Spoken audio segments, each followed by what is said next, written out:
open up that what's happening. So Timberland was on Shannon Sharp's Club Shay Shay, and he called R. Kelly the king of R&B. That's a dub. But what I always want to say to this, and he said you separate the artist from the person, which you do. But I go one step further. I don't know these people, so I wish people would stop acting like they know, because Allen Iverson once said something true about any man. Ain't no man squeaky clean, so we don't know nothing.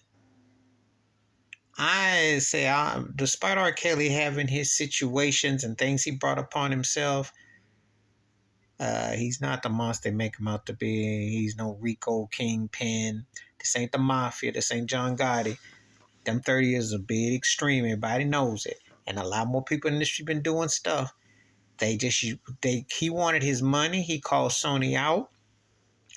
You know, they put Michael Jackson to sleep. They put Prince to sleep. Put Whitney Houston to sleep. Possibly Luther Vandross too. Definitely Pac and Biggie. And if they can put ninjas in mortuaries without having to pay them properly, they will do it. And if they can lock you up, I'm just saying, there's a lot more to this. But let me get to something.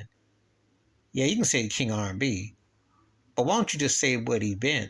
The most dominant artist of the last 30 years, because it ain't just R&B. The guy was the most successful R&B black artist on the top 40 on the pop charts in the 90s. He wrote for white artists and across racial lines. He was the hook man for hip hop. He wrote hits for veteran artists, including the Isley Brothers and Mike, because the Mr. Biggs carried the run Isley and Michael Jackson. Last number one song, You're Not Alone. Whitney Houston. Charlie Wilson. First name Charlie, last name Wilson. So he brought back acts.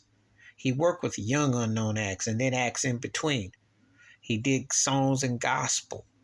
He covered a wide range of music. So don't just say one genre. If you call him King R&B, won't you say he's the most versatile artist of his era, of his time, the most dominant? Okay, that's what you should say. Call it what it is, because Jay-Z needed him. A lot of acts needed him. He came through in a big way. The industry's still using him, still pimping, still making dollars.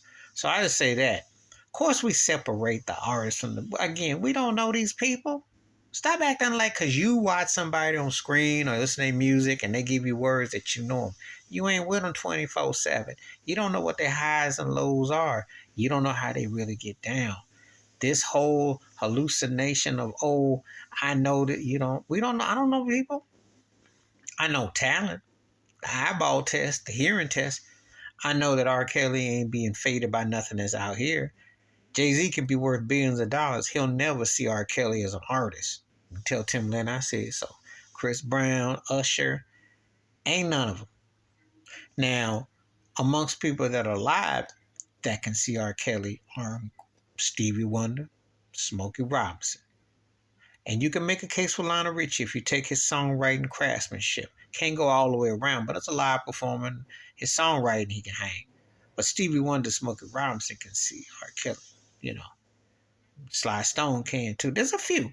There's some. But he belong in that. Let's just say ain't nobody the last 30 years in his core peers could see him, no. None of them. You know, and I said before, Bruno Mars needs some more albums and some more songs, because he's like the only person that's got a chance to make a run at something. Beyonce ain't seeing R. Kelly, so stop. Mary J. Blige ain't seeing R. Kelly, so stop. Dr. Dre ain't. Snoop ain't. Songs, catalogs speak for themselves. He's competing against the past and himself. And you want to go back in yesteryear, that's another discussion. But if you go by the last 30, but it's more than just R&B. This cat dominated, period. He was on pop charts. He had quite a bit of impact, wrote for a lot of acts. So do that man his justice and tell it like it is. Don't just say R&B. Say how versatile and dominant he was, because he wrote big songs for a lot of people. Please hit like, subscribe, welcome thoughts and comments, and I do respond. Thank you. Wash your hands, keep your mind clear, watch out for another. Share the video if you want to, and like I always say, you better learn to separate everybody from everybody, because you just go by what you hear and what you see, but you don't know what's going on in the interact.